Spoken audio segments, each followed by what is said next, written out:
taking a critical look at the gaming news of the week. This is Augmented Reality, presented by the Triple S League.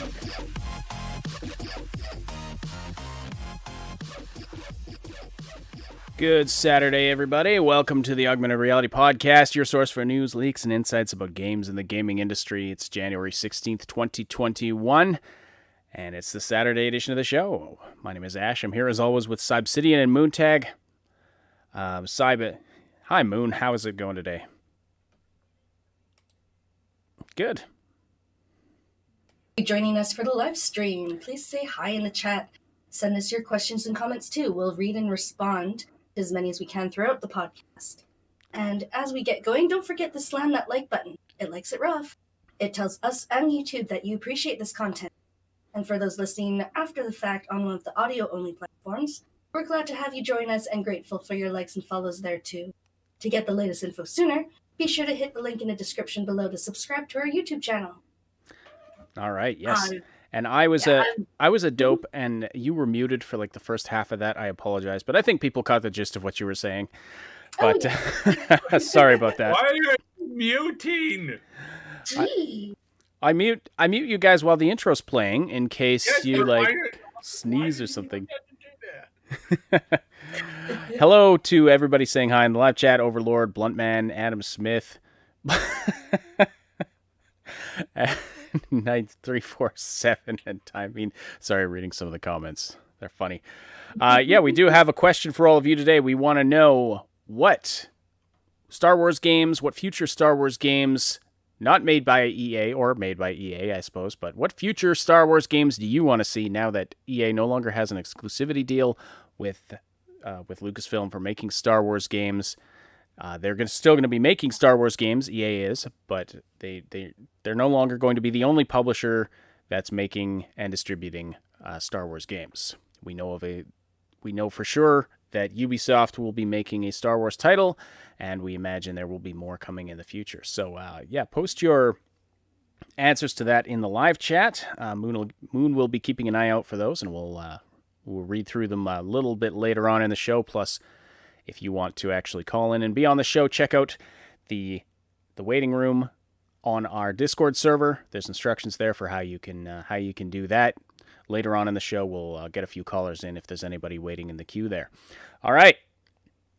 We're also going to be talking about industry rumors that Cyb has about future Star Wars games, plus the Capcom's new terms of service or video content usage policy, I should say. It's not limited to videos, but their new content usage policy, which goes as far as restricting what kind of mods you can make for their games. And so it's dangerous territory if you want to actually be using any of Capcom's properties for content creation. And this is going to impact a lot of things, including mod creation, fan art. Like, there's just so much that this impacts.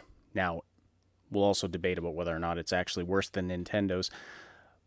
But the old Nintendo's one. Old Nintendo's was far worse. It was far worse. But we'll get into that later. All right. Also, okay, there's a few other stories I wanted to touch on first here. So, so there's a new Nicolas Cage movie coming out. It's going to be on demand streaming starting in February. And the reason this came to my attention is because people are saying that it's a blatant ripoff of Five Nights at Freddy's. And watching the trailer, yes, I can definitely see that. It is about sort of possessed evil animatronics and a dude that's trapped in with them. But I have to say, having seen this trailer, I cannot wait for this movie. It looks like it's going to be it looks like it's going to be a fun time. It's like campy B-movie crap, but it also looks well made.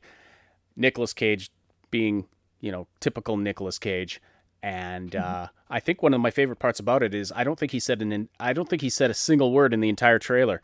And if that carries through for the entire movie, that should be an interesting time. It is called Willy's Wonderland. So I definitely recommend you check out this this trailer. I thought it was just hilarious. But I do see where folks are saying, okay, it's a blatant ripoff of Five Nights at Freddy's. Now, like, the premise is slightly different, but again, it is the whole possessed or whatever evil animatronics. You know, I don't know what the deal is, if they're just like, if they've gone psycho from bad programming, or if they're possessed by evil spirits or what. So I definitely do see that, and especially when we're anticipating there being a Five Nights at Freddy's movie at some point in the future. And so hopefully this doesn't detract from that. This doesn't, like, I know that dealing with Hollywood is difficult. It's sometimes dangerous and problem and comes with a slew of problems. But this is one of these things where I don't know why this didn't, like, why Five Nights at Freddy's movie has not come out yet. They started and getting into serious talks and started putting teams together and started adapting things for the big screen in 2015. Mm-hmm. Oh, wow. Yes. Again, it's either you chose the wrong people, or you were dealing with the wrong people, or somebody, like, somewhere, something there failed miserably. And I mean, this hurts because I know that there's been movies that were promised that it started working on, they started filming, then they shut it down, and then it sat in limbo hell for, like, you know, the next few years, and then finally, like, when it was time to actually, like, see anything on it, or when it was projected to have come out, it just completely dropped off the map, and then you never heard anything about it again. And of course, Hollywood is not exactly the most friendliest place to work, and if you say the wrong thing to the wrong person in the wrong place in the wrong time, you get blackballed, blacklisted, or just flat out, you know, everything's refused, or, you know, people come after you. It's crazy what happens in Hollywood. It's absolutely insane. How much, like, EPing and all this other stuff gets in the way of, like, making work. And then there's other movies and other franchises. There's a franchise made by two directors who have never turned a profit in 20 years. But they have been making movies for 20 years. Who is giving the money? That's a very good question. Like, how do these guys get to make movies constantly, and yet everybody, like, and it's really bizarre because they have some, like, really big, like, movie, like, really big stars, like, will sign on and do stuff, and then you hear, like, really weird stories coming out of it from cast and crew. Like, yeah, we were supposed to shoot this big thing that was going to cost like $1 million, and it just never happened. Like, everything was, like, so, like, was quote unquote, like, prepared, but then it never happened. And at that point, you got to start wondering, wait, are they just, like, is this just like a money laundering operation? Is this money just going into, like, other people's pockets? Like, what exactly is going on here? And you really got to wonder. But and again, some people walk into Hollywood thinking that Hollywood is friendly. They are nice people that want to make my story into a movie. No, you can never approach them like that. It's like walking into a used car dealership. If the guy can stab you in the back, take your lunch money, and kick you into a ditch, I'm not saying that all used car salesmen will do that, but I mean, you might want to prepare yourself for the fact that most car salesmen are going to do that. I have, when I was a kid, I had aspirations about being an actor in Hollywood, and even if I had the talent to do that, I think it would have been disastrous. Like, I look at it now, and I think, man, I'm so glad I didn't end up there. I would rather die in squalor than spend my entire life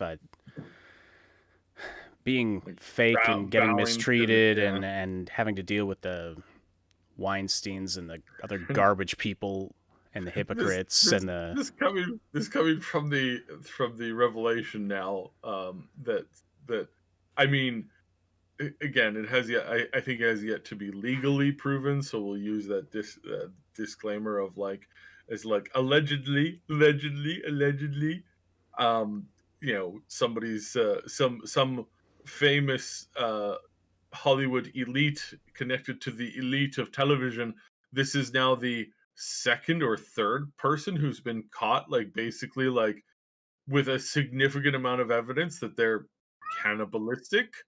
Like, I mean, this stuff is really bizarre. I mean, only in Hollywood do you find this you, stuff, you and find it's really bizarre. you find you get these people who have infinite fame and infinite money, and it just seems to do something to the human psyche where it's like, Makes it what do snap. they have left to aspire to? And this is my personal theory. It's like, what do they have left to aspire to? And so they just get into really, really weird crap. But anyway, back to the Five Nights at Freddy's thing. Yeah, it's strange that the movie, like, we know nothing about whether or not there's actually going to, well, apparently it's still coming, but Scott Cawthon, the creator, had completed a screenplay and then decided he didn't like it, and so he scrapped it completely. So who knows when or if that's ever going to come out, but definitely check out this Nick Cage thing. It looks like if you're just looking for something to, like, if you enjoy these movies that are like ironically bad, then it looks like that's what it's going to be.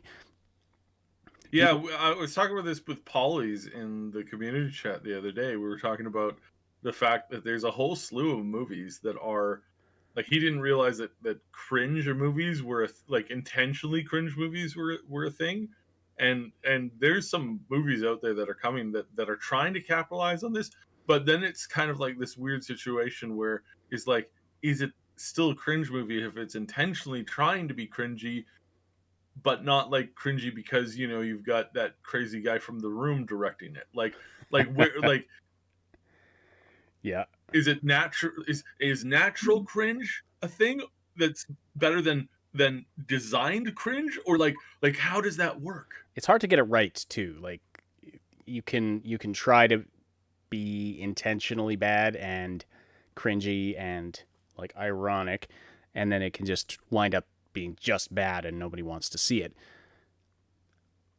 And then sometimes people they in earnest, they try to make a good movie and they're just bad at it, but then the movie becomes a cult hit because it's so cringeworthy that it's entertaining. So anyway, speaking of Hollywood and stuff, though, so new Marvel TV series beginning to air on Disney Plus, WandaVision. I wanted to check it out last night. Unfortunately, didn't have the opportunity to because my wife kind of crashed, and that's one of our things we do together is watch all the Marvel stuff. So haven't seen it yet, but it sure looks interesting. Man, it looks really bizarre. But the early reviews I've heard, I think it's 2 episodes out right now, and what I've heard about it, apparently it's really good. So looking forward to checking that out. All right. I also wanted to mention, if you are going to delve into Hitman 3 on the Epic Store with Epic exclusivity, prepare to pay extra for the Hitman 2 levels, even if you own them already on Steam. There's articles out about this because they were promising, oh yeah, if you already own the game, if you own Hitman 2, your Hitman 1 levels will be there in Hitman 3. All your progression will carry over. But it's with this, and we predicted this with this Epic exclusivity deal, this is way more complicated than they originally let on. See, you can't buy Hitman 2 on the Epic Store. It's not there. So you don't own it on that platform. Even if you own it on Steam, you're not going to get those levels available to you in Hitman 3. And like, they do this cumulative progression thing where, like, in Hitman 2, the Hitman 1 levels were available if you already owned them, and they had some improvements and stuff to them. Your progression would carry over, etc., etc., etc. So yeah, if you get Hitman 3 on the Epic Store and you want the Hitman 2 levels there, like the the legacy levels, in your Hitman 3 game, which is cool, by the way. Like it's a great idea as far as an actual development, from a development standpoint and from a user standpoint. Like, yeah, to have all to have the entire sequence of levels from Hitman 1 through 3 available to me in Hitman 3 with my progression right there, and I can go back to the old levels with some new features added, that kind of a thing. And so it's like one long continuous thing. I think that's great. But yeah, really screwed it. They really screwed it up with this Epic deal. So I don't know. I don't know if that's going to bite them in the butt, but it's certainly biting gamers in the butt. If you're going to have to buy the DLC that gives you access to the Hitman 2 levels, even if you already own them elsewhere. So be aware of that if you are going into Hitman. I hate it because I love the Hitman games. I love them a lot. They're so well made. But man, why'd they have to do this exclusivity deal? You know what my favorite bug in the Hitman series is, or like, I'm not sure if I guess it's sort of like a bug. It's a funny bug. It's the so you're trying to assassinate this guy who's on a jet ski, and you can go to the beach and carry a briefcase and be in beach clothes. And you walk up to the dude, talk with the guy a little bit, and then just as he's like taking off to go off on the jet ski, if you time the throw briefcase button right, the briefcase will like follow him, but then he'll start to like speed up and he'll start to like go out on the water, and you sit there and watch as the briefcase is like following him like a homing missile. Yep. And yeah. While he's like flying around on the water, and it's just so funny to you, because you just start to casually walk away. There's nothing to see here, and this is the hilarity of this like flying briefcase. Just my James Bond homing briefcase. That's all. Yeah. That is funny. And I had another bug where an NPC was talking on a phone booth, and then hung up. But the phone receiver got stuck to his hand, and he went walking through the whole city. And it's one of those ones with the cord, right? And so he's walking with this phone receiver stuck to his hand, and the cord is just stretching and stretching and stretching. He goes like halfway across the city. I followed him. I actually have a recording of it. It's very funny. Infinity cord. There's very few bugs in those games that I have come across, but when you do find them, they're rather funny. They're very well-made games. Like, oh man, I love the Hitman games so much. I'm chapped that Hitman 3 was Epic exclusive. Otherwise, I'd probably be doing guides and videos and stuff about it on the channel. Paulie's too in the chat is feeling screwed by this deal. Mm-hmm. Have you ever seen this is such a I don't know if this is a boomer thing or what, but like, or like a Zoomer, I guess it's a Zoomer thing, like where the kids today don't know that phones used to have cords, and they're like pick them up and they're like, "What's this? This is so weird. Why is there this cord thing attached to it? Like it's so stretchy." And you're like, "Yeah, that's what we used to have." Okay, boomer. It's like, yeah. I enjoy telling my kids about how things used to be. It's like, oh, we had to watch TV, like we had to watch our show when it was on. They're like, and this concept, it's they don't just understand they just right? don't get it, because since they were born, it. It's like, oh, you want to watch a show? Okay, we put on basically whatever show you want, right? Just on demand. Exactly. Yeah, this concept that, oh, there was one episode released every week and you had to watch it at a specific time unless you had a VCR, and then you could record it on this thing called a videotape or VHS. Yeah, a lot of fun. But yeah. And all the ads were unskippable. Oh, yeah. Trying to explain that to somebody has been fun. Oh, my, we're showing our age here. I mean, this is, of course, something that I've heard other people talk about. I don't have any, experiences with this. Now let's blow this popsicle stand and move over to the next subject. All right. So I guess the next thing we should talk about this Jason Schreier expose of the Cyberpunk 2077 development and release. Something similar to what he did with Anthem and with what he's I done with would a few not other games over time. I would not call this an expose. I really wouldn't. I have a really hard time calling this an expose. What would This you is a call it lot of then? like this is a lot of like really obvious things that There are some things in it that I'm like, well, this doesn't seem like breaking news. I mean, I guess it might, to folks who haven't been following it for years like we have, then a lot of this might be new info. Like, yes, we were aware that it used to be, it was originally envisioned for third person or a mix of third person and Mhm. first person.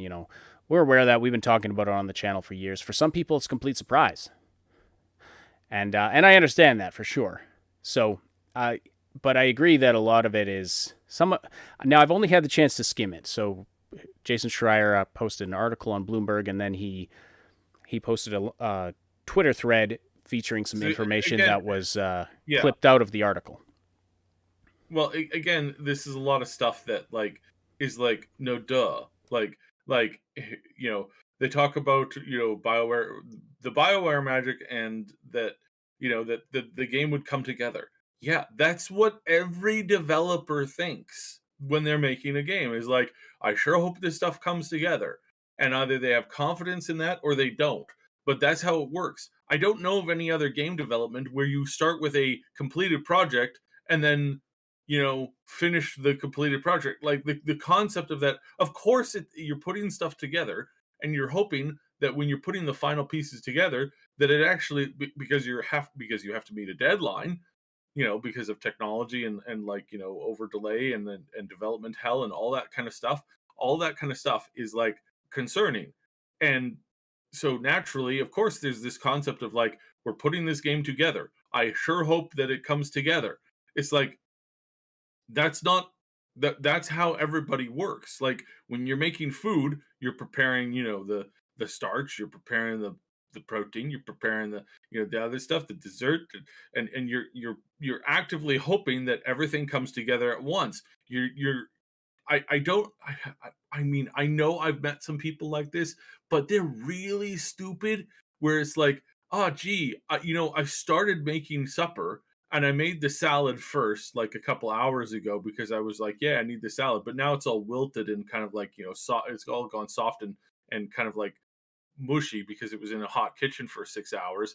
And then, right before supper was about to be served, I started working on the souffle from scratch. Oh, It's like I know that there's people like that, but I don't know anybody in a professional situation who brings that level of stupidity to their professional thing. It's like, well, well, well, we wrote all the dialogue and everything, and then strangely enough, we never worked on the engine, so the game just didn't, it doesn't exist. We don't know how that happened. It's like, nobody does that. Like, so of course there's this like concept of like, we're going to have hard work and crunch and then the game will come together. It's like, do you know of any other way of designing a product for a limited time release window?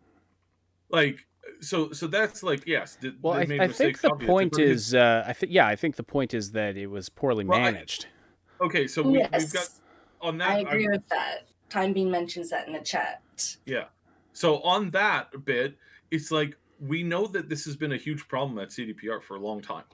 For the past 3 games, they've had this constant issue where, again, they go to they go to create a widget, and they don't know that 5 other people in the company have created the same widget 5 times or more, but they always do it because they're like, well, we need this widget to do this one thing, and they don't realize that other widgets can do that same thing.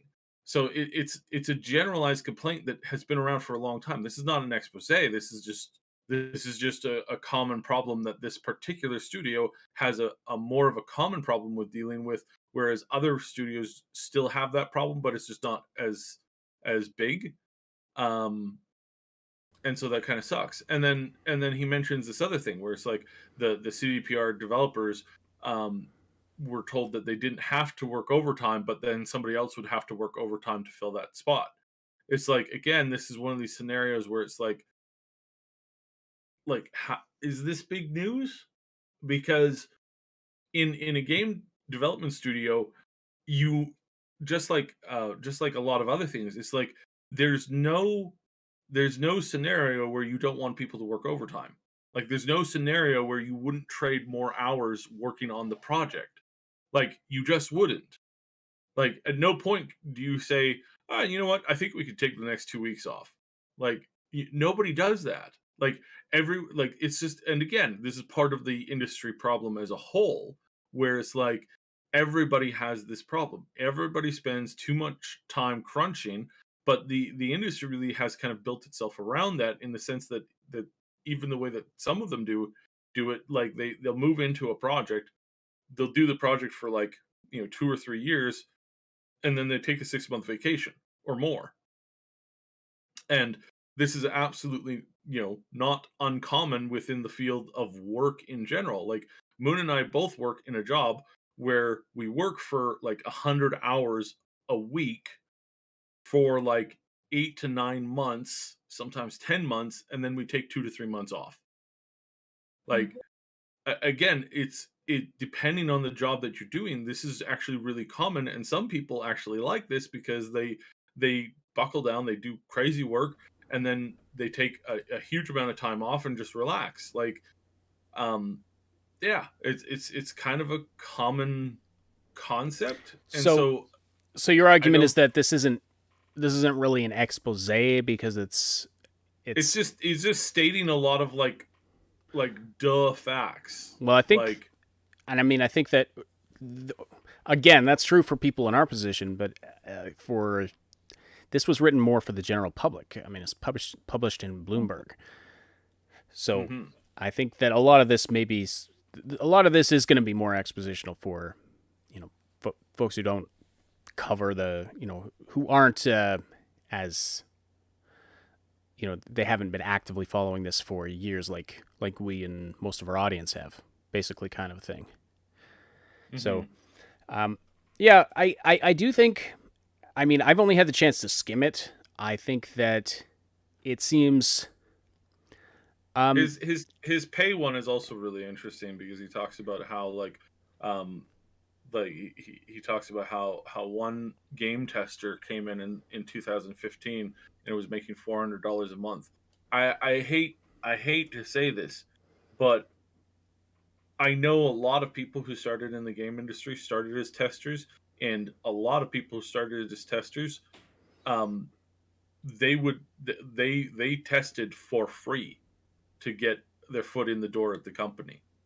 Um, and again, I'm not saying that that's right. I think there's a lot of times where that's wrong, but you also have you also have the problem with game testers, where there's a ton of them who enter into the job thinking that it's going to be cool, thinking that they're going to be able to play these cool games years in advance, and they discover that they're playing uh a very patchwork alpha, and they're crashing every 3 minutes. And every time they crash, they need to write a 5 page report by pulling up code, copying that over, explaining what they were doing right leading up to the thing. And if you make too many mistakes, then your job there is useless, because you're not helping the studio. You're just basically like sending them off on red herrings left and right. And so that's part of the problem, is that's an industry problem, where you have people who don't know what the job actually entails. You have a lot of it, there's a huge turnaround rate of game testers, because they realize that they can't take pictures, they can't take video and share it with their friends, that they're legally liable if they talk about it, that there's a whole bunch of really stressful play sessions where you're not having fun. You're just running into one hair pulling bug into the next hair pulling bug, because the game is 4 years out from being completed. It's like, well, not four, like two. And it's like that's that's what the job is, and it's an entry level position, in which most of the time in most other places that's called an unpaid internship. And again, I have a problem with unpaid internships, because it's kind of weird that they don't pay them at all. but there is some cost in you coming to a company when you have zero experience and you're there to learn the basic ropes of it. Like, again, problems that need to be fixed. But again, he's pointing this out in a field that this is an extremely common problem that everybody's been pointing out for years. So it's like, ooh, huge expose. Like, what? Well, Like, again, it's not written for industry people though. It's not even written necessarily for but I never said it was written for industry people. It's just dumb that like they're mentioning things that just the things he's mentioning is not common knowledge though. It's not common knowledge outside maybe of the circle that follows channels like ours. Like outside of that, this kind of thing is not common knowledge. That's I think the point here. It's not necessarily written for the hardcore gamers who follow all of the gaming news and have been following this for years. That's the thing. Now, it does. I'm not sure what to make of this article. I mean, I don't think that the facts are wrong, and I still don't know what to make of all the crunch talk. Again, like Saib said, it's a common problem in the industry. It's kind of the industry's been built up around this. The biggest point here, I think, is the thing that everybody kind of knew already, is that CPR has a really bad habit of basically not running their machine efficiently and wasting a lot of time. And there was a lot of time wasted in especially working on things that just didn't make it into the game, and some of those things were removed like less than a year ago, and those things have been worked on for like years. There's entire jobs at that company where somebody works for 3 or 4 years on something that never sees the light of day. It's like you might as well not even have had that person working there at all or working on that thing at all, because everything that they did was wasted effort. Now, again, they're going to say, oh, well, that makes us improve the gaming experience. And it's like at some point, I've said this before, is like, I don't necessarily think that they need to be that crazy on that. I think they can scale a lot of that stuff back and streamline a lot more of their work to make a lot more of their work actually like finishable. But we've known that they've had this problem for a really long time. So again, I don't see that there's any surprise in this article, and really it just seems like it's there to just get clicks. I mean, obviously it's. I agreed. It's not a hit piece. Obviously, it's to get clicks. I mean, that's the whole reason anybody posts anything on the internet. The problem with Schreier is that you never know how much spin he's putting onto things. I mean, he's done. We've covered examples of his in the past where he's done very good reporting, but he's also done some that have clearly been borderline hit pieces. Like, there's just the framing and the spin are clearly meant to direct you in a certain direction, and to have you arrive at a certain conclusion rather than just giving you the facts. And so it's really tough with Schreier's reporting because of that, to know how much of it is just sort of objective fact and how much of it has some spin put on it. He does claim he's interviewed more than 20 current and former CD Projekt staff. I mean, is that... It's better than what some people have done. It's true, sure. But I mean, he doesn't break that down at all into, how many are current staff who were... Now, obviously some of them were current staff who worked on Cyberpunk 2077. And again, it's not that I think that what's being reported here is necessarily untrue. But I have to approach Schreier's reporting with some skepticism, just because of some of his tendency to spin and try to push a narrative. So anyway, I think that's about all there is to say. I mean, feel free to check it out and check out his tweet thread, and come to your own conclusions about what you think about all this. I do agree that the management issues and even two or three, was it 3 years ago or 2, when we did all those interviews with Mad Queen talking to CD Projekt, employees. Mhm. That was the thing that came out. Management is a problem. It's somewhat disorganized in a lot of ways. There's work that gets wasted. Things change directions on the fly, and I think that we can point the finger at that as a lot of the reason why Cyberpunk 2077 had a lot of the problems it had, for sure. Yeah. So I do think that this has been a huge wake up call for them. I think they've realized that they've got to improve this stuff. Mhm. I don't think anybody needs to be necessarily fired. This is still technically their second strike in this kind of thing, and I'm a fairly big believer in the three strike system. Although I tend to like look at scenarios where it's like have you been improving in this like Mhm. and then how to deal with it.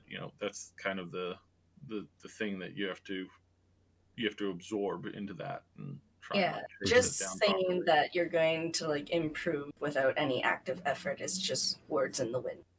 Really. Yeah. To respond to time being here, yeah, I mean, I don't know that anything in this article is disingenuous. And I'm not saying it necessarily is. I have found his reporting in the past to be not always what you might call in good faith. Like when he did the report on crunch at CDPR. Not saying that there wasn't a problem with crunch, but it was very it it was very one sided. It was very what's the word I'm looking for? I don't know. There was a lot of spin and a lot of framing on that didn't account for all the facts, and he didn't put forward any of the facts that counteract the narrative that it was just this horrible crunch situation that was one of the worst in the industry is what he seemed to be implying in that, with that reporting there. So anyway, that's why I always take Schreier's reporting with a grain of salt. Again, he has done very good work. And you know what? I think we've covered it, so we'll just leave it at that for now. So, all right, you are listening to the Augmented Reality Podcast. And we love seeing the activity in the live chat. If you want to keep the conversation going after the live broadcast, we welcome you to join our Discord community. You can find the link in the description below. It's a place where Or in the live chat. Yes, did you just post it there? I just posted it there. Good. So you can. Yeah, You Seb can- and I are usually on there after the live podcast, so come say hi. Mhm. There's usually somebody either gaming, streaming, or active in the chat rooms, and you'll find lots of other fun and informative gaming content there as well. Absolutely. So yeah, I think we'll talk about Star Wars stuff now. So the Capcom, we do have to talk about the Capcom video policy as well, but I think, you know what, let's put that off a bit, because that's I think that would be better left for closer to the end of the show. So Yeah. So let's talk about Star Wars games. Let's talk about Star Wars games not made by EA, and we can talk a little bit about Star Wars in general. I was reading an article about all of these rumors that, Kathleen Kennedy's on her way out, and I don't know. I read this article that basically debunked all of that. Now, it wasn't based on any like hard info, but it was kind of a just kind of using reasoning to show, why it's very unlikely Disney's actually going to get rid of Kathleen Kennedy as far as being the head of Star Wars. But I mean, hopefully things are getting shaken up, and hopefully things will be getting better on the sort of on the film and TV side of things. I mean, they just greenlit 10 shows? 10 Star Wars shows? It's insane. Yeah. Yeah, this is kind of like a Hail Mary. And I think what they're doing is I don't think all of their shows are going to be good. I think what they're doing right now is they're trying to appease both wings, right? You've got the Favreau and the Kathleen wings of the Star Wars IP, and they're currently sort of going to war. I mean, I think that's kind of a way to put it, is that they're literally like duking it out to see who's got the better content, who can make them more money. And I think we're going to see stuff from both of them, because they didn't stop that High Republic thing, and that's a travesty and a half. It's like, it's just, I mean, the concept, again, the concept is good. Most concepts for content in Star Wars are good. It's about how you can like pull it off, and how do you manage to bring that content to the big screen, or to the small screen, or like what have you.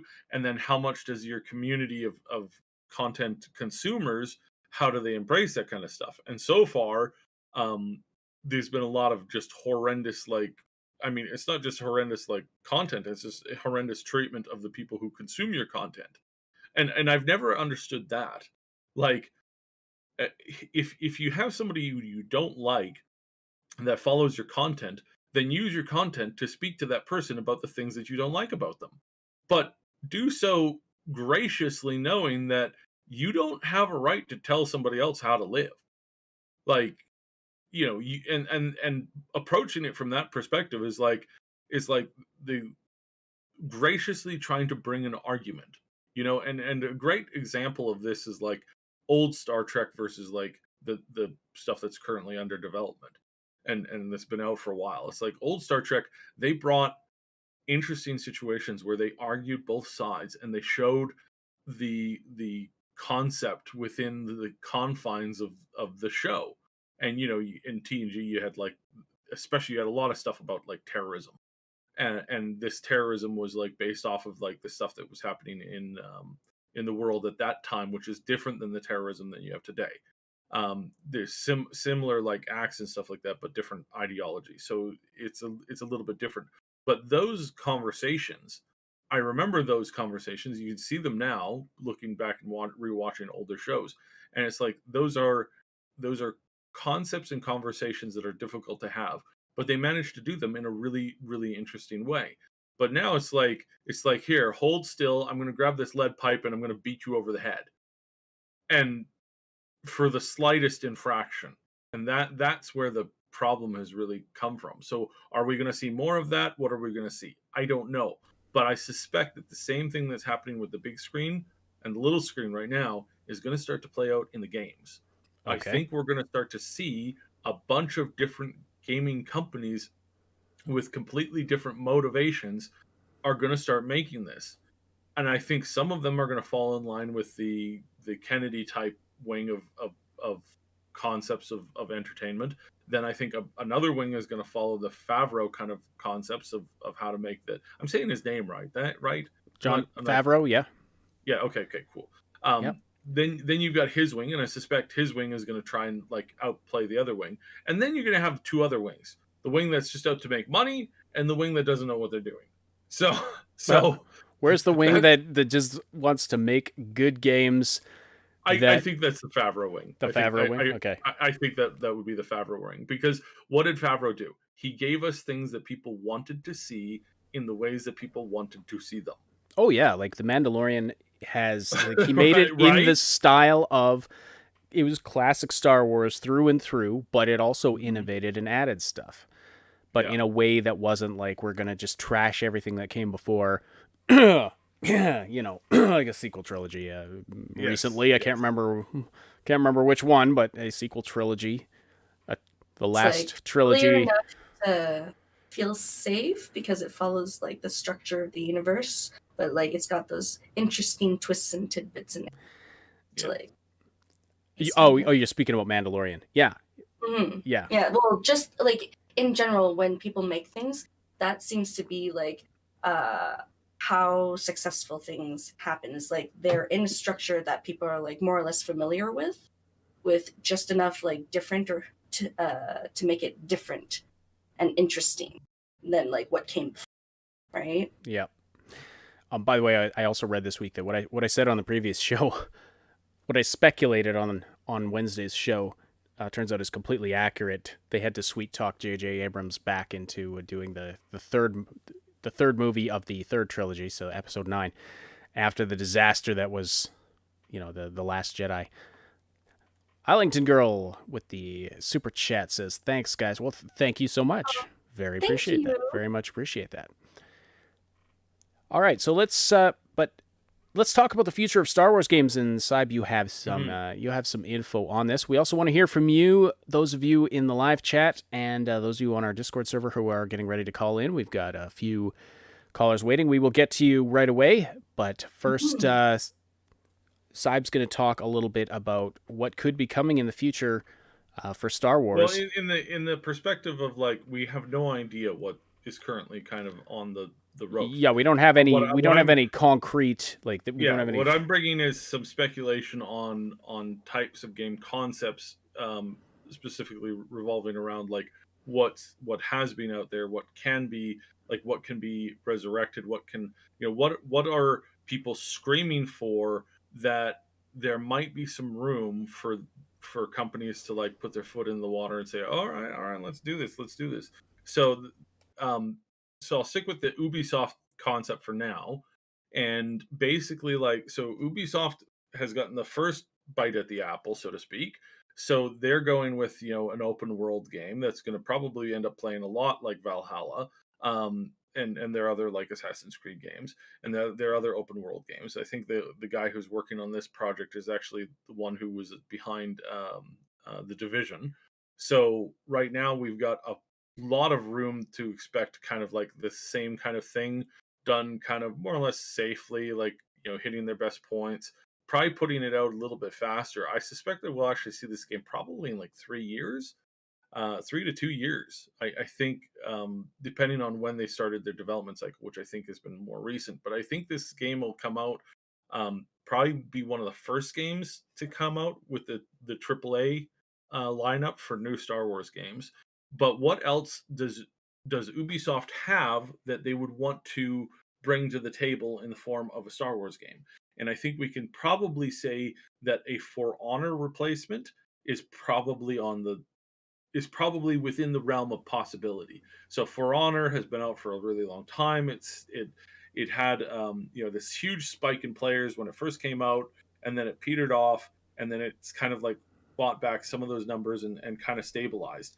It's stabilized enough that they have a community that's built for it. Could they introduce a new type of war mode type game, mass multiplayer thing that's different than the Battlefront series, but is still kind of something that can replace the way that the For Honor works, especially with the rankings and stuff like that? This is a pretty decent. This would be a really good streamer game, and this would be a really really good game to just come out to replace that IP, because it is getting old. It's not dead right now, but it will probably be dead in about 2 to 3 years. So if in 2 to 3 years, if they especially if they don't upgrade it, or if they're having some issues with the numbers, then bringing a new type of quote unquote For Honor game, that might be interesting. So that's my first speculation. My second bit of speculation is that The Force Unleashed is a hugely popular series still, and people still want more of it, and they've left the door open to add more into that universe. So that's another thing that we could definitely see coming. And then another concept is like all the old games, like the really old games. A lot of those could see a return in in a slightly new format, and something that they could probably end up playing with. And then we might see some movement into other concepts that are not as normal, so a little bit more fringy. And a lot of these could come from like something like a sim type game, or like an Elite Dangerous game, or like an Eve type game. We could see something that comes out that kind of reflects that, mass building empire game, Empire Sprawl 4X games. We could see some of that. There has been some attempts of making that. Yes, a nice little sneezy from the puppy. We have seen games like this in the past with the IP, and they did decently well. But one thing that I'm hoping that we'll see is probably some smaller studio out there making an actual like proper PvP based space shooter. So basically a new X-wing versus TIE fighter, but actually like brought into the modern age. That's something that we could definitely see from that list. Well, So didn't they just do that with Squadrons, or like are you picturing something different?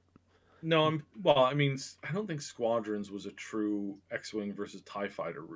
I think Squadrons is more of a Squadrons game. Like you got to remember that This isn't Squadrons. That's not the first time that there was a game titled Squadron. That was a flight sim game that was not as it wasn't X-wing versus Tie Fighter. X-wing versus Tie Fighter is a very specific type of space sim flight game, and that and the Squadron series is not that. That Squadron series is meant to be more is meant to be played out more like a uh, more like a cinematic or like a gameplay experience thing. I don't know. It's kind of wonky because again, it's two different but very similar genres. Like if you weren't steeped in it, then you probably don't know it.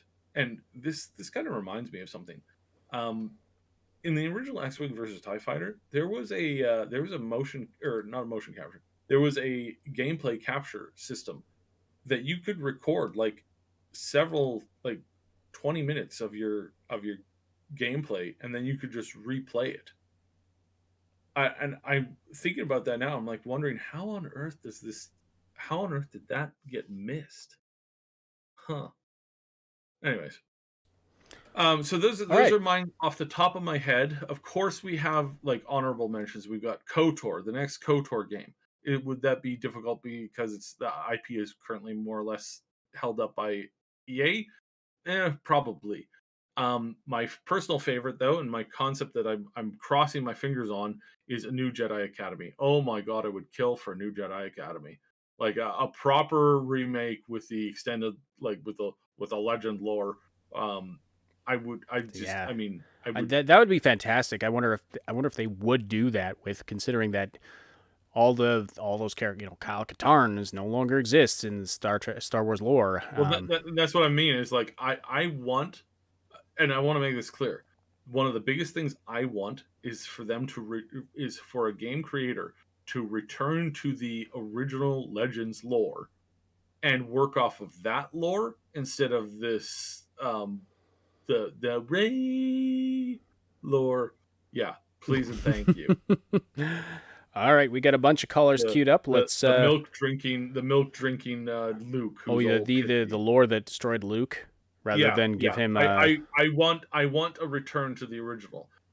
Rogue One was an okay movie. Was a decent movie for what we got, but the amount of the amount of real good lore that it destroyed in Mara Jade's and Kyle Katarn's universe is absolutely disgusting. I want that world back, please and thank you. Stop killing my childhood. agreed, agreed. All right, bunch of callers queued up here, so let's get to a few of them. First, we've got Theodore Roosevelt. If you want to bring him in, Moon. I know Theo has something to talk about as far as Star Wars games, but another topic as well. So, yeah, welcome to the show. How's it going?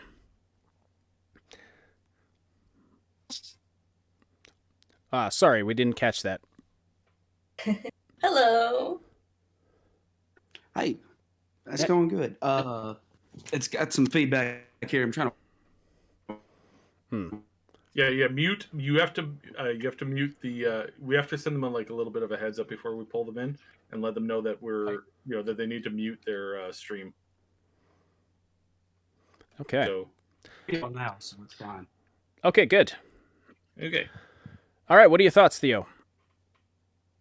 Okay, so a big deal, a big piece of the Star Wars thing has always been Mandalorians versus the Jedi. It's like they're natural enemies, and we see a lot of the Jedi stuff, but we don't understand their difference.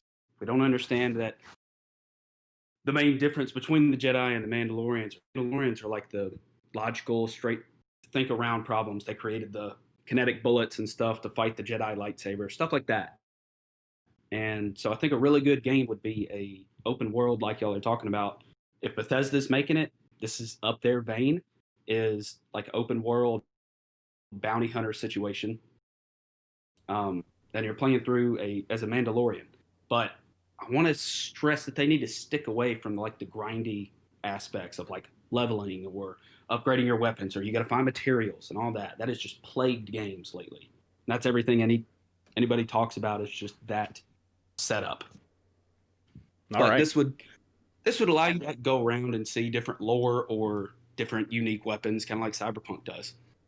Actually, I think that's a very cool idea. Especially, I wonder if you could incorporate something where you could be like, you could have two factions, and like you could play as a Jedi or as a Mandalorian. Maybe there's some conflict between the two, that kind of a thing. Well, I was going to say, I don't know if you would do it in the fall of the Jedi Order with the like bounty hunter hunting down the last remaining Jedis, or if you would do it before, and it's a similar kind of story or something. Mm-hmm. But mainly that the boss fights of this game would be fighting Jedi. You got to like set up, plan how you're going to kill them, stuff like that. Mm-hmm. That is one area of Star Wars lore I'm not too familiar with, and so I definitely enjoy learning more about it. The conflict between the Jedi and the Mandalorians. So, Cyber Yeah. Moon, what are your thoughts? Oh, they're both muted, so not sure what's going on there, but yeah. All right, so no, it's a good. It's one of the things that is not put into the lore enough, I think, and so yeah, it's a good idea. Mm-hmm. Yeah, and it would kind of bring that kind of that it would kind of round out the moral perspective about what the Jedi are, and I know this is a concept that has been toyed with in Star Wars before. There's the light side and the dark side, and then there's the gray Jedi, and it's part of Star Wars that I'm not as familiar with, and would definitely be something I'd be. I'd play that game for sure. So, all right, thank you, Theo. Let's see here. Yes, thank you, Peter. We're just getting ready to pull the next person in. So we've got both Polly's and Cosme in the queue. So, bye monetization. So who's next, Moon? We have Polly's up next. All right, Polly's 911, regular listener, big contributor to our Discord channel, our Discord server. Welcome. Oh, he's not in yet. Seeing some other ideas in the chat here. Finish 1313. I would love that. Unfortunately, that's probably not going to happen. Timing says Jedi Hunter. Yeah. Hi, Polly's. Hi, Polly. Hello, guys. Hey, welcome to the show. Thank you. Well, I just want to say that if it ain't broke, don't fix it. Just simply learn from it. And what we need in next Star Wars game is it's actually open world game, which is a really good thing that we are getting it now from Ubisoft. Even though Ubisoft has a horrible track record with microtransactions, we are still really good at making open world games. And as a person who wanted open world game, I think they would excel if they would take example from games like Star Wars: The Old Republic, the lore-wise, and if it would make gameplay mechanics from Fallout New Vegas. Like what made Fallout New Vegas good is that you basically get out of the door and you decide what type of character you are, what you want to do, where you want to go. Your only objective is reach New Vegas. And how you're going to do it is entirely up to you. And if people on Star Wars would get such option to become whatever you want and only have one objective to reach, for example, like big city or this important area, and after that they left with devices, how we accomplish that, what alliances we make in order to accomplish that, that would make a wonderful Star Wars game for a multiple ways of replay it. And this is what we are lacking in open world games: the lack of replayability, the lack of importance, and we're getting way too much, as Theo said, too much grind, unnecessary grind, instead of choices and storytelling. We need that, and we need freedom for a proper game, and this is what we should be getting from Ubisoft, in my opinion. All right. No, I completely agree. I have enjoyed a lot of what Ubisoft has put out in terms of open world games. Actually, I thoroughly enjoyed Assassin's Creed Origins, the one set in Egypt. I haven't played the other two since then, but that was really good. They've had some other good ones too. So agreed. Yeah, like there is some concern with Ubisoft. The thing with Ubisoft, I find they do have that. They make a great game when they don't throw in tons of microtransactions, because it just cheapens the experience of the game. Because what makes the experience cheap when you have to, like, when you don't think you can get that much of what you're trying to do done to unlock the thing that you want to unlock, especially if it's a time requirement or like a time gated thing. It's like that's probably the worst thing, honestly. Mm-hmm. So hopefully, whatever they come up with doesn't Mm-hmm. do that kind of a thing. But also, I find with Ubisoft games, there's always something, like, they're fun in general. They're usually fun, but there's always something kind of flat about them, I find, and it's hard to put my finger on it. It's like they're very safe. They don't revolutionize, open world gaming. They kind of stick to a formula. So, and I know somebody's going to point out, oh, this game did this and this game did that. I know there's I'm just speaking in broad generalities. So, Yeah. But again, Jedi Fallen Order was a very safe game that stuck to a formula, and it was a very enjoyable game. Not from Ubisoft, of course, that was from Respawn. So it could be good in spite of that, but I'd love to see something out of Star Wars, some open world concept that is just balls to the wall crazy in its ambition and in its delivery. Something like 1313, where it was supposed to be really dark and gritty and focused on the seedy underbelly side of Star Wars. Anyway, I've talked too much here. What do you guys think? Yeah, we definitely need something like that. The world's big. It can show off more stuff if they want it to. And the nice thing about Star Wars is that I always felt that there was, this more like, that there was the Ewoks, and then there's like the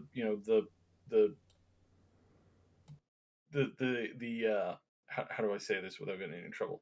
There was the Ewoks for the kids, and there was Leia for the adults, and the emotional roller coaster of what that entails. And yes, it's a bit of an old trope, and they could probably improve it. But the fact that it was there, and the fact that there was story and concepts and things that you could add and bring to the world if you really wanted to, and I think that a lot of that stuff was really important, and that for some reason when Disney bought it, of course they were just going to be like, you know what, doesn't matter, we don't care, we want it all to be children friendly. It's like it's a huge problem that they have, and I think that they need to, like, remember that, what's that one song? I'll find that one song, but yeah, that's it. All right, so who's up next? Cosme? Up next. So. Yeah. Should still getting used to this. This is only our third show with call-in viewers, so we're still working out the bugs in the system here. Hey, Cosme. Hi. How are you doing? I'm okay. I'm actually excited about the new Star Wars game that's not from EA. Mm-hmm. Thank God. Maybe this one will actually see the light of day, so to say. Maybe they won't murder the studio that made it. Maybe the people that make the game won't be out of a job in 5 years. Hopefully. I was thinking they could do something like, there's the MMO of Knights of the Old Republic that has so many different classes. If they can do something like that, but scale it down a bit, cut out some of the grind, just make the world smaller, maybe cut some of the planets out, keep them they could put them to expand them on the DLC. But I was hoping they might go in more of the mystical side of the Force, because there's the witches that are more that are connected to the Force in a different way than the Jedis in the universe. Yep. Then you have different kinds of Jedi. They're gray Jedi. They're even darker Sith Jedi.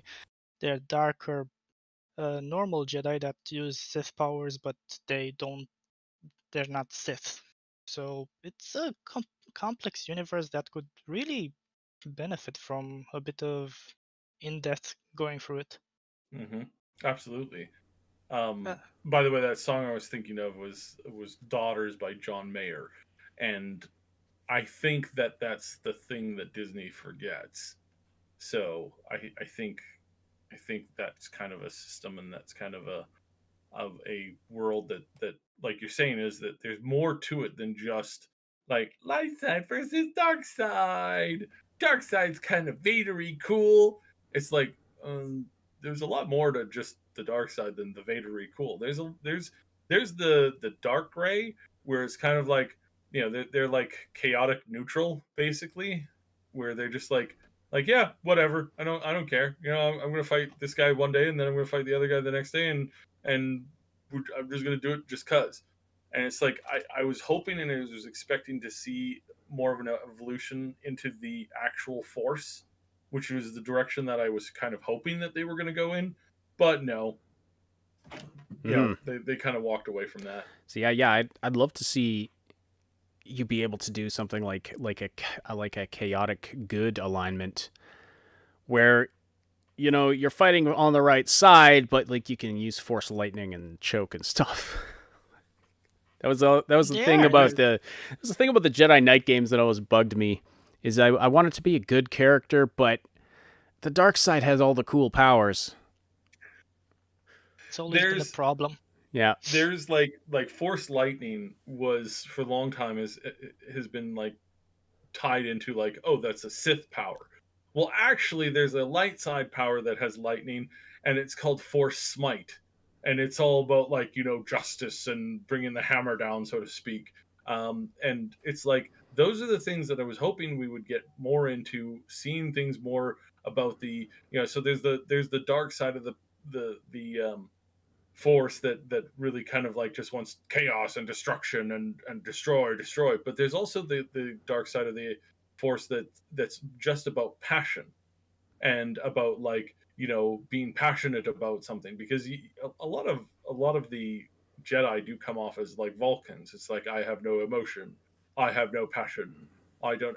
But in the light side of the Force, or in the dark side of the Force, you do see in certain storylines of certain characters, you do see this like where it's not hate and anger and pain and destruction. It's passion and being like being being engaged in love and interaction, because that's what it breeds problems. Of course, if you remove all emotion from a family unit, you'll probably have a family that never screams at each other, but you also probably not going to have a family that actually loves each other. So it does seem fairly linear when you're just looking at it like Jedi versus Sith. It's like, okay, well, you can't have personal attachments because that leads to jealousy, and jealousy just leads to the dark side, which means you're going to turn evil and murder a whole bunch of children. Like, is basically exactly what happens in the prequel trilogy, right? So, plus sand, just gets everywhere, and it's coarse and gritty, and oh man, sand. All right, well, thank you for your thoughts, Cosme. Yes, thank you, Cosme. And thank you earlier to Polly's as well. Mm-hmm. To stay down there. Couple more callers, but before we do that, do you have some messages from the live chat, Moon? As far as answers for the I know there's been a bunch of comments I've seen. Of course, things like there needs to be a new KOTOR, a new Force Unleashed. You know what I think would be. What's that? Says, I want a Star Wars game where you're a doctor having to count. I don't know if I'll say this right. Midichlorians. The midichlorians. Oh yes. Yeah. You definitely need a entire game where it's like you're playing as Dr. Mario, but instead of Dr. Mario, you're just playing as like whatever, and you're just counting midichlorian counts in people. Hey, the sky's the limit as far as that goes. I mean, if we can. There's 2, there's 3, Yeah. 4. Right. So like when you'll see on the thumbnail today, I mean, there's Knights of the Old Republic and there's Jedi Academy on there, but then there's also a screen grab from the old Super Nintendo Star Wars game. And I was thinking I would absolutely play a good Star Wars Metroidvania style puzzle platformer. Like the sky's the limit as far as genres go. And I actually would, I think would, if we're opening it up to other publishers, I really think Devolver should get in there. Devolver Digital should take one of these studios that made like Ape Out or Carry On or one of these really crazy, like they do just off the wall stuff. They should get one of the studios that they've signed with, one of the indie devs that they've signed with, to do some kind of a Star Wars concept. I'd love to see what they were able to come up with. There is a comment from Cross Raven in the live chat. I kind of want 4x space strategy Star Wars developed by Amplitude Studios. Mm-hmm. Right, yeah. So RTSs, strategy games like that. Yeah, exactly. Plus another Jedi Knight game. Like, I mean, Jedi Fallen Order it's kind of a Jedi Knight game. Well, no, not really. It's more open world than Jedi Knight. I don't want to talk about this too much. Actually, yeah, I'm going to skip because I know Time Bean's planning to talk about. Time Bean is actually next up in queue, and we're going to pull her right in here very shortly. Yeah, talk about why are we limiting ourselves to open worlds. Someone's calling me out for a spoiler. What spoiler did I give? I have no idea. I have no idea what they're talking about. Sorry if I gave a spoiler for something. Time Bean. Hi. How you doing? Good. I've really enjoyed everybody's comments so far about the Star Wars universe stuff. It's been a good show. Awesome. Yeah. So, what are your thoughts? Yeah. So I don't know. Maybe I'm in the minority a little bit here, but I really feel like learning from the movies, right? You know, we have this big epic saga. In a way, Star Wars is like a big Greek saga at this point. We're constantly retelling this story, right? Just like we do. That's what humans do. We retell the same stories over and over and over. And if Ubisoft gets a hold of it, or if they have a hold of it, they're going to do this big open world, slightly generic, playing it safe. You know, it appeals to a big audience. I have a feeling that's what they're going to do. Someone posted earlier, you know, Assassin's Creed, Star Wars type thing. But I feel like the movies that we've really loved out of this franchise has been like The Mandalorian, Rogue One, these more story-centric, gritty, more adult, a little darker. I mean, The Mandalorian's not really dark, but it's a little more focused, a little more interesting. I'd like to see a game do something like that, which is why I keep talking about KOTOR 1 and KOTOR 2, like going back into some of these deep themes about the you know, different aspects of the Force and just like some really cool stories that isn't all this grand, epic, giant open world blah. Something just like really good and gritty and story driven and character driven. That's what I would like to see personally. Mm-hmm.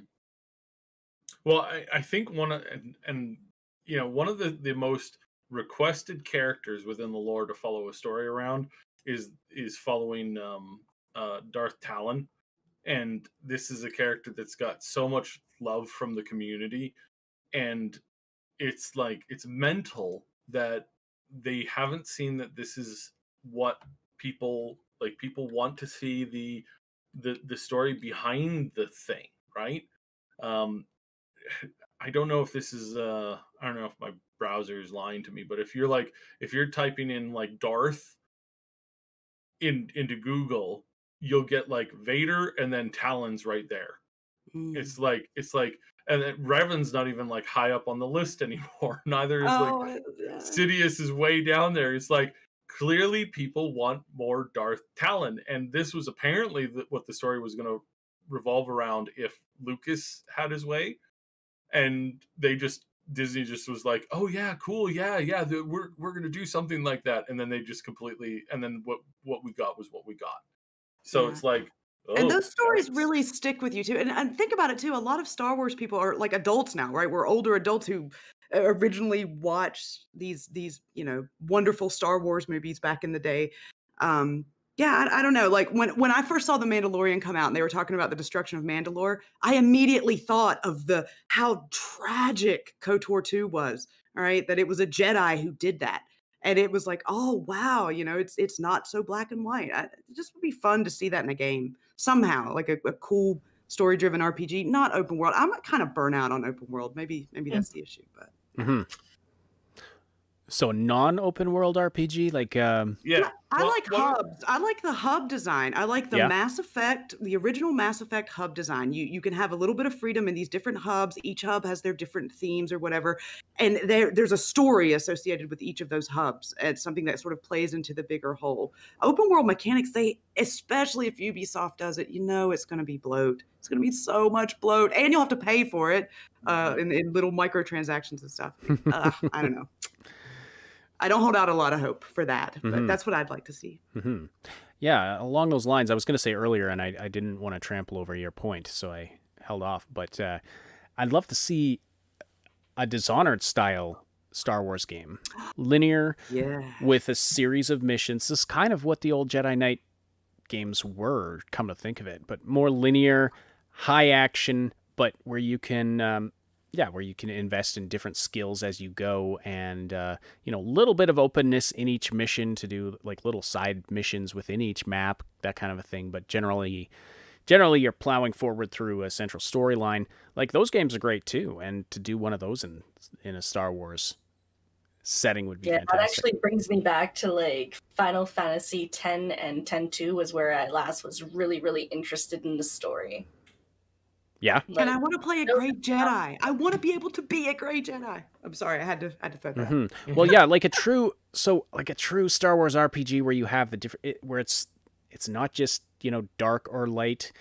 Yeah, you don't pick your class. You create your class as you go. What choices do you make, right? Like, what do you do? What do you invest in? Are you investing in blasters? Are you investing in lightsabers?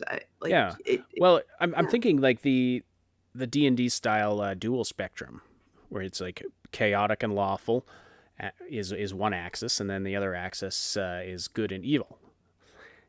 And then you have 9 different, you have 9 different alignments that you fall into, depending on where you fall on both of those spectrums. So you could do that, but dark and light, and then good and evil in terms of your motivations and intentions. You could have those be the 2 axes, and then you'd have the gray Jedi somewhere in there. You'd have like the truly evil dark Jedi, which I guess would be the Sith. You'd have like the Luke Skywalker type Jedi. It would be like lawful good, but then you could have a chaotic good, which is, I don't know, more of a Han Solo type character, I guess. Or maybe chaotic neutral is more Han Solo, but then he kind of drifts toward the good side, Anyway, yeah. Yeah, and Notional really wants some pod racing. Yeah, pod racing. Yes. I mean, I wouldn't say that's a bad idea. I mean, I'm sure a lot of people will play that. It's fun, yeah. All right, thanks, Time Bean. Bye, guys. Thank you for your thoughts. Thanks for joining the show. Islington Girl says, a stealth game, but high stakes. Yeah, that'd be cool. Like a thief type game, but where you can use force powers. So that what I'm literally thinking of is like the original kind of like Star Wars Galaxies concept of like playing as a not a super powered Jedi who's not even very good with a lightsaber, but basically taking on the role of being a sneaky sneak inside like Coruscant and trying to like live just after the purge. It's like that is probably a really great concept.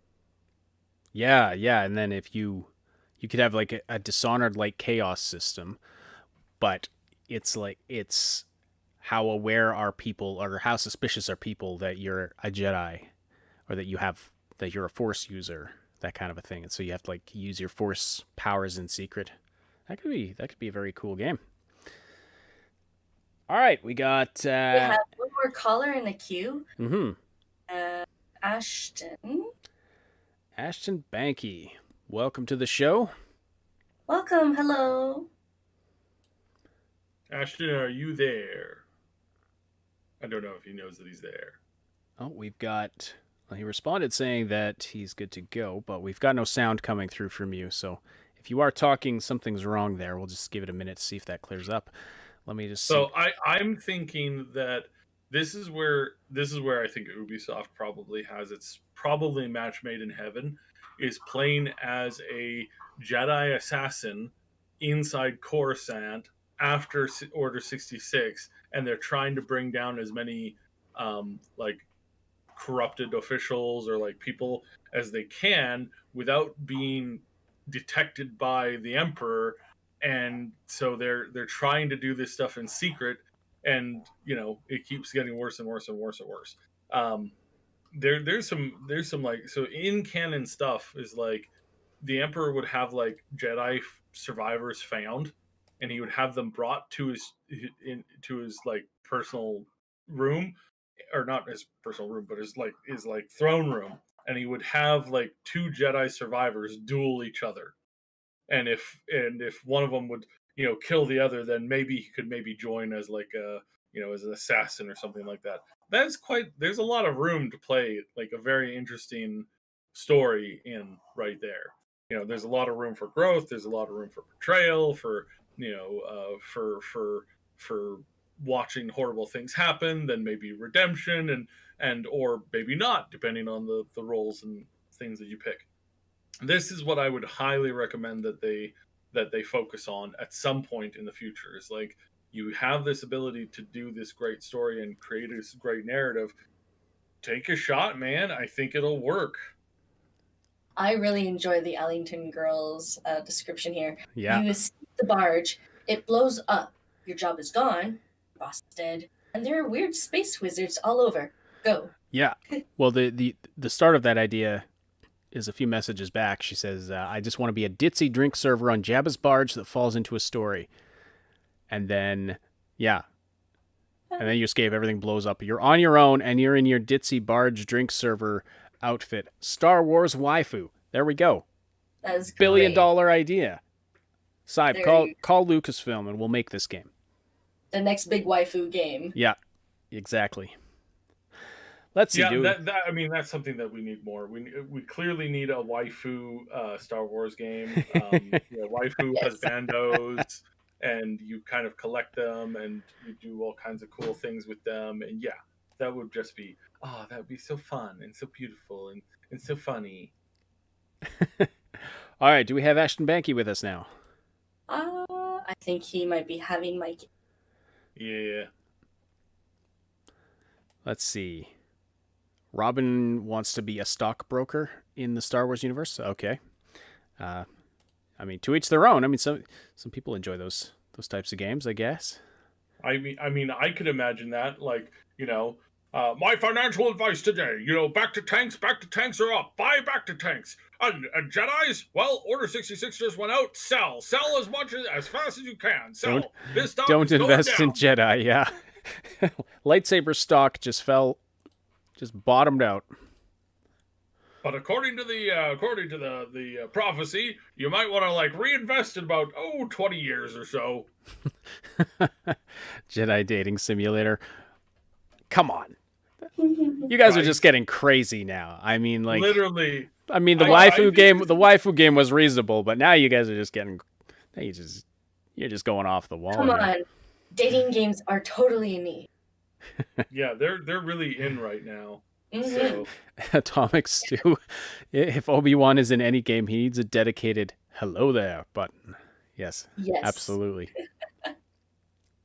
100%. All right, Ashton, we don't have, and we're not getting Ashton. We do have, so let's put him back in the waiting room, see if things get fixed up. But we have Game Notes with us. We have game notes. Game notes, if you hear this, we're pulling you in very shortly. Be prepared. Be prepared for that. Prepared. It is weird to call this a call-in show because we're not, nobody's calling in.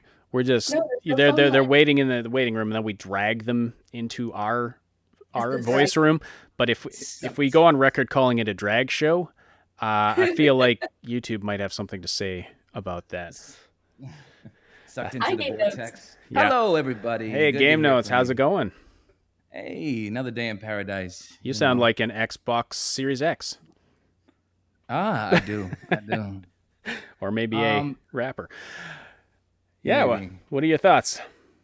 So we already. I'm sure I didn't. I kind of tuned into the pod a little late. I'll catch up. But did we talk about the Mandalorian game? Because I feel like even though Ubisoft plays it safe and does give a game for a broader audience, I don't think that's necessarily a bad thing, especially when you account for they do a really good job with the DLC for their games. And if they could figure out a multiplayer with a single player story, I don't know, especially if you're not forced to be a specific like a Mandalorian.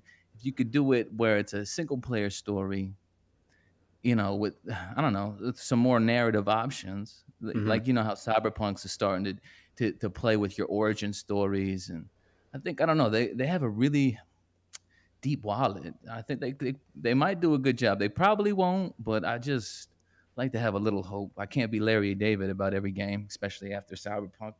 I want to have something to look forward to, Mm-hmm.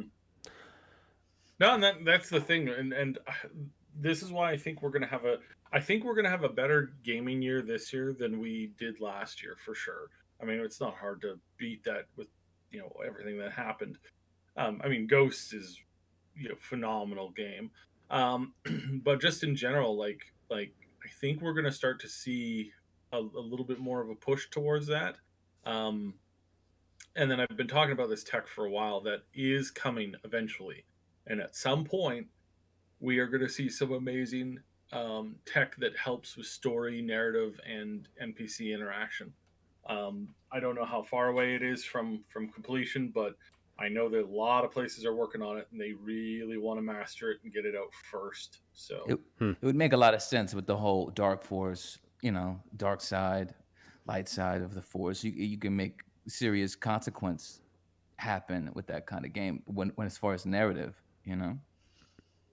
like you said, as far as genres, sky's the limit. I don't know what Tommy was talking about as far as narrative based game, I think that would kind of work if it was a lot of reading, almost like Disco, you know what I mean? Where it was just you're following a Jedi who could easily be tempted by the dark side, and you could see the consequences in each path. That might be cool, and that might not necessarily need to be a Ubisoft. That could be a pretty small studio done right, Oh yeah, for sure. Like a studio like Arcane, or I mean, if you were to do a little like an isometric type game, like I think you mentioned Disco Elysium, that could be it could be a fairly small studio that takes on a project like that if they could get the license for it, which is one reason why it would be cool to see Devolver get involved in this. Like I mentioned earlier, if they were able to work out some kind of a deal, they're making some big ripples. They they specialize in publishing indie games, games from small studios, and they seem to be doing fairly well, and that could that could be a hit for them. I agree, and I do think they Star Wars really needs to tap into the whole criminal underbelly of the universe, because there's a lot of gold there, and it doesn't always necessarily have to be this Greek tragedy drama. I know it's a saga, but when you're talking about video games, like she was saying, Rogue One, Mandalorian works as a sci-fi western would, but it still taps into that darker element. I think that's a key to why Mandalorian's Mandalorian. You know what I mean? Not everyone's a good guy. There's something to that, and there's their own stories to be told. That could be in any timeline, and original characters. You know what I mean? Oh, completely agree. Yes, absolutely. All right. That's all. That's my take. Well, thank you so much for your thoughts. All right. Take care, everybody. Good to have you on the show. Game Notes is very active in our community as well. Very talented rapper, and has some great music if you want to check it out. Got a YouTube channel of his own. He also does the voice of the Xbox Series X and a few others in our Xbox versus PlayStation animations that we're doing. More of those coming eventually. Just got to find time to actually finish animating them. We've got the got the dialogue recorded, the lines recorded and stuff. Just I dropped the link lately to the rapper video earlier. All right. Haven't heard anything back from Ashton Banky. I think he's having some technical issues, so that's unfortunate. Might not be able to get him on the show today. Let's see. Notional says, I want a Leisure Suit Vader game. Oh, man.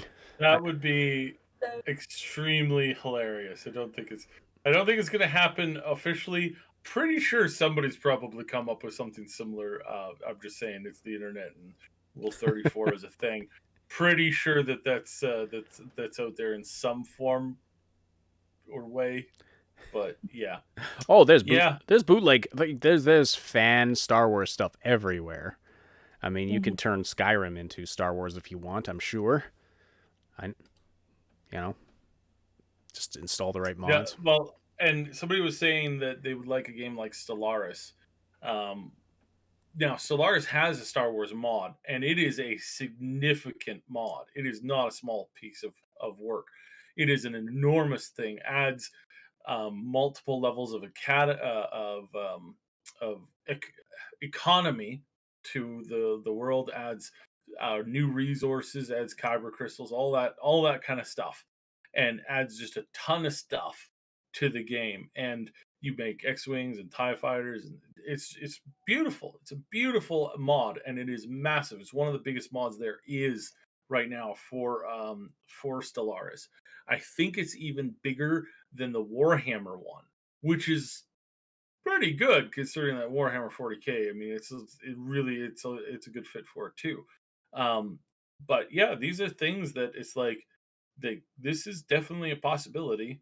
So yeah. Okay. Well, I'm feeling like we're getting close to the time to wrap up. Do you guys have any further thoughts, Moon, Cyb, about what kinds of games you'd like to see, and what are the chances we'll actually see any of these ideas that we came up with today? I think like I said, they are strapped for cash. They are not Disney. You're talking about Disney is strapped for cash. LucasArts, the bought out company, they are also strapped for cash. Everybody is they need to make this stuff happen. They need to make this stuff happen fast. So they're of course they're thinking 3-4 years down the road, but it's like Disney has 2 more bad years, they're done. They need to turn this around ASAP, and they are currently like in danger mode. Now they're not going to disappear in 2 or 3 years if they have 2 or 3 more bad years. It's just they're going to sell a bunch of their IPs at basically discount prices just to recover some operating costs and survive. So it's not like they're going to crash and burn and disappear overnight. No, that's not going to happen. What's going to happen is they're going to start to bleed heavier and heavier and heavier. They're going to take on more and more debt, and then if that fails, then they're going to start to sell IPs because it's the only thing they can do, or property and stuff like that. And they're going to be forced to do that, and it's just going to get worse and worse and worse. And so right now they're like we need to stem this off. That's why they've announced so many shows. That's why they've started this up. They're going to do as many shows and as many movies as they can. The ones that bomb are going to be a tax write-off, and the ones that succeed are going to make the money. And that's how the system works, unfortunately. But that's also going to apply to games. I think we're going to see a huge announcement of games over the next 2 years. And we'll start to see more and more companies taking the opportunity to do as much as they possibly can with this stuff, because they have to at this point. They absolutely have to. Okay.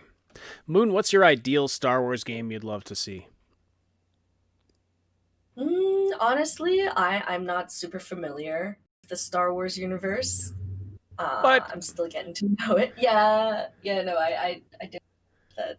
All right, movie and show marathon starting as soon as this show's over. Basically, yes. Like, I keep hearing people talking about these shows, and I was like, I want these stories. I don't know where to start. There's so much. So I need your help, community. Help me out here. Help Come Moon to the Discord. yes. Please teach me senpais. Essentially.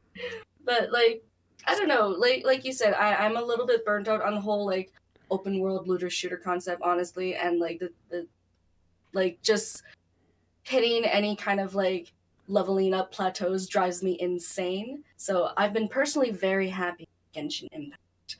So like I would love a Star Wars game like that where it can teach me about Star Wars and give me my waifu fix. The Star Wars waifu starter pack. Here we go. And our disclaimer whenever we talk about Genshin Impact, Moon, you have spent how much money in the game so far total? Only $7. And I've been playing for like months. So again, just another reinforcement that it's one of those games that you can definitely play it for free, and it is definitely good, and that in a lot of ways, spending money on it is actually kind of like it's not actually that good. Like it's not. No, I only spent that $7 just to see like if it would enhance anything, and it was like I got some points, but it's nothing that I couldn't have done through just regularly playing the game and exploring just on my own. Like even opening up the map, like that leveled me up so much. So just exploring natural. Yeah, and not dedicating like 20, 30 hours a week into it. No. That's the other thing is like you don't have to spend that much time into it. Yeah, you're spending like maybe 3, 4, 5 hours in it a week, and that's another reminder is like we don't like the game's not designed for that. And that I think that the game that you're really kind of talking about is like basically this like Zelda, right? Is what we want is like a really good like Zelda type like intro-y type thing, which is what Genshin is. It's basically a Zelda clone.